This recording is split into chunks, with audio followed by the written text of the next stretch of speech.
question is to Tom and Ik kan Secretary performen, Max. ik kan performen met Look, could y'all speak to vitriolic rhetoric that is permeating the discussion not only in the media but also by our own political officials?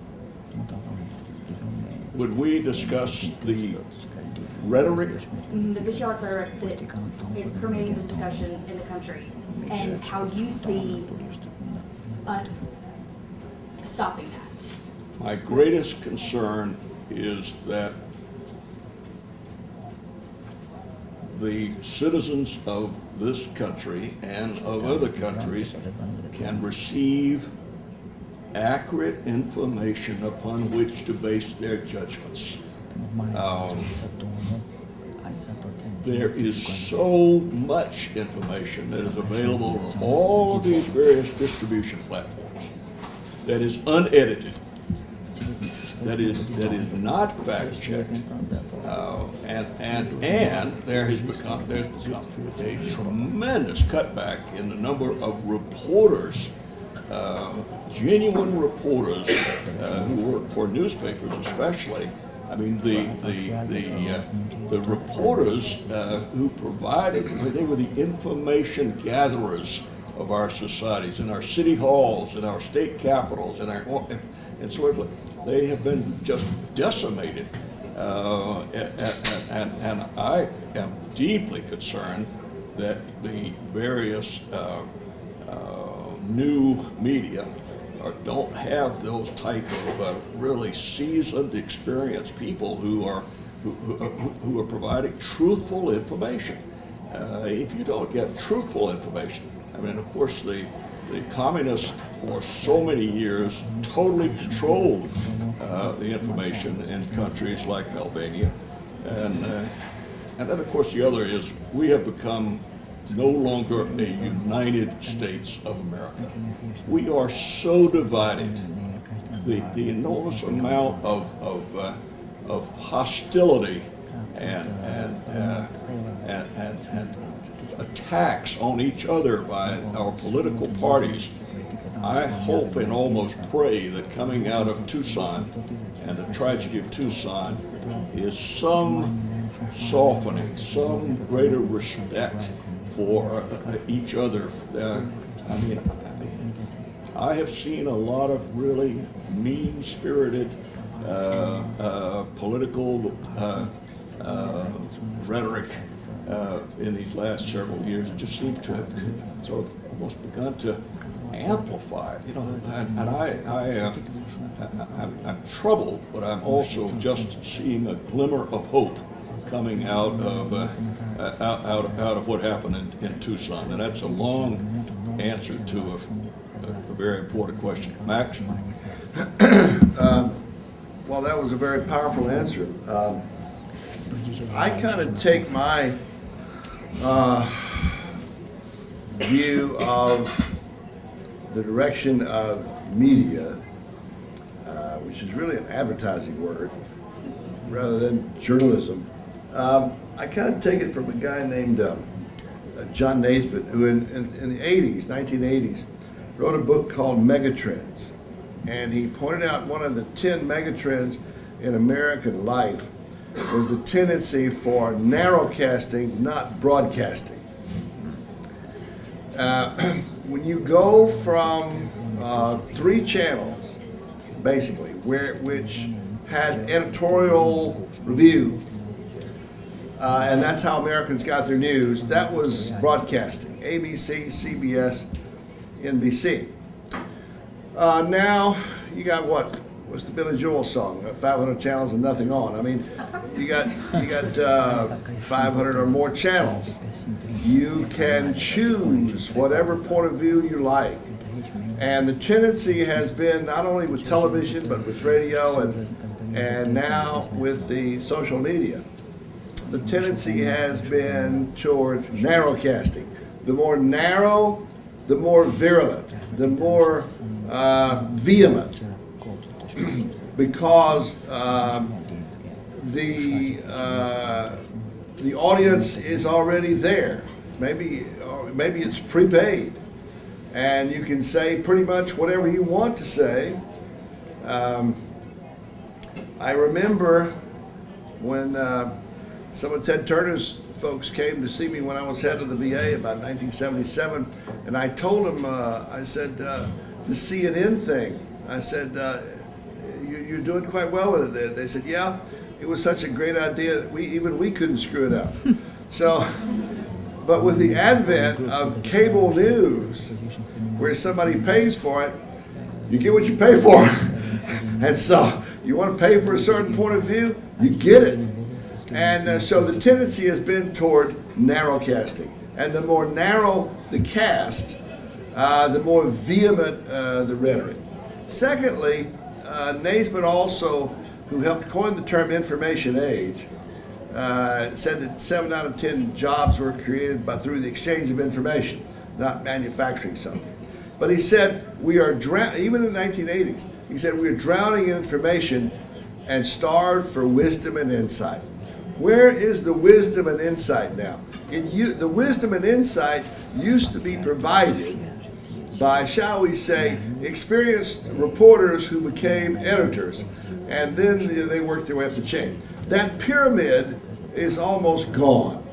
Now you have a completely unrestricted, unedited, unexpurgated version of whatever it is that's happening.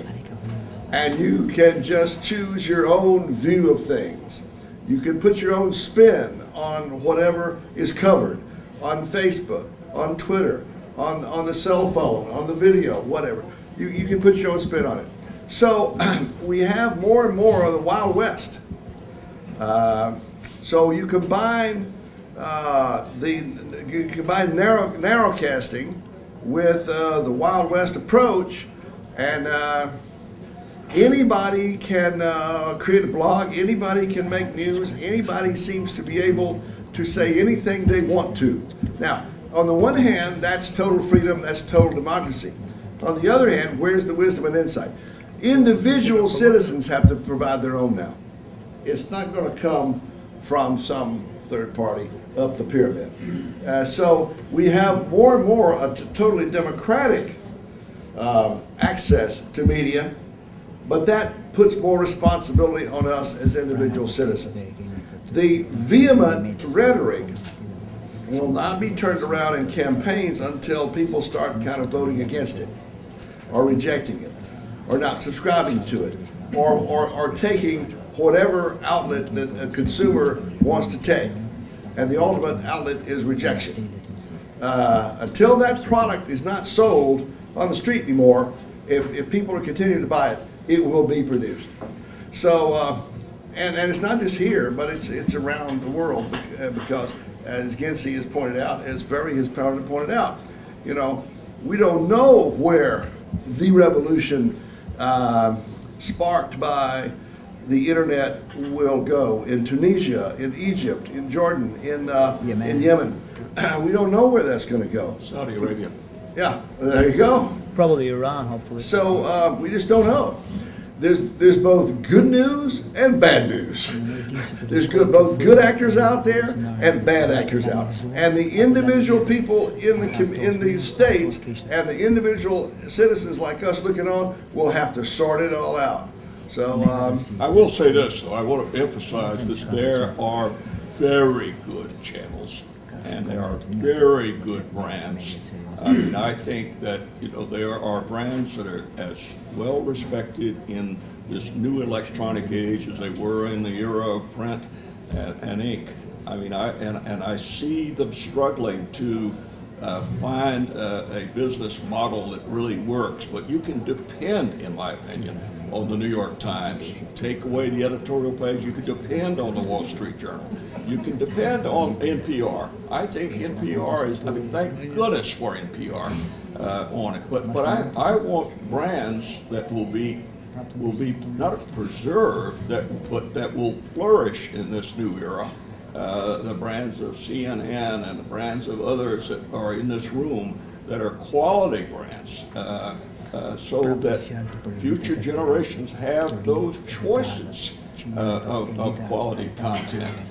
going forward. It's a struggle to do it because not many of the traditional organizations have been able to find a successful model as existed in the past. But amid all of these 600 channels, there continue to be some very, very good ones there. And I think it's so important for us to champion those quality services. The Associated Press still does an exemplary job in covering the world. Probably more important today than it's ever been as a global service. I say this grudgingly, but the BBC does a very good job worldwide on it. And the three major networks. I mean, if you look at the coverage that American media gave to the Egyptian crisis, in most cases, I think you can be very proud of the quality of journalism that put people in the field, in the numbers, and at the expenses that we did. But it's been fascinating, and especially fascinating for those of us who've been a part of CNN to have a part in providing accurate and reliable information into countries that previously had controlled media on it, and see the impact of all of that. But I would also say that this is one of the most exciting times in the world, I think, and to go into journalism today, because I think some of you younger people are going to discover new ways, maintaining quality, but new ways to gather and distribute information as we go forward. So I mean, it can be also a very, very exciting time. David, what's the question? When I was a reporter, I would probably given my IT if somebody had leaked me State Department cables. Where does WikiLeaks and Julian Assange? The question is about WikiLeaks and where does that fit into all of it. And of course, having served in government and in both print and television, I mean, it's a very interesting question. I mean, we love leaks. If you're on the media side, I mean, good leaks. I mean, we love them. I mean, this is just food for us. And you know, I've been astonished by the WikiLeaks that have been made available so far. But then, if you put your government hat on, I mean, these are private, confidential, diplomatic cables, and there is no question that this has compromised our diplomatic corps in many, many awkward ways. And to see what American diplomats are saying about heads of state and about others in these countries, I thought one of the best, though, was at some recent meeting where I think it was a French minister who said, you know, if you think we feel badly about what you guys have been sending in your cables about us, you should see what we've been writing about you. I believe we must have a way of protecting our most important national security secrets. I do. But I also think that when our government or any government is behaving illegally, unethically, criminally, I mean, whatever, that thank goodness for the whistleblowers. I mean, that's where the leaks have been so important to all of us. Back to, Yep. Wow. Right here. Wouldn't it have been great if it started up before the weapons of mass destruction? the weapons of mass destruction story is a really, I think, sad day for journalism in this country, but we had these very highly respected first journalists like Judith Miller in the New York Times, and second when Colin Powell, maybe the single most respected government official of his time, goes before the United Nations and tells us they're weapons of mass destruction. I'm simplifying what he said, but I believed it. Well, the Mossad said it. He wasn't Pardon? alone. The Mossad said it. He wasn't alone in saying it. Oh, I know. We're going to move our guests out to start signing books, and it'll take a second to do that, but if y'all will be patient with us, and those of you already half your books can go on up to max now, and then we'll get them out. That co-op that you- Thank all of you for coming. Thank you.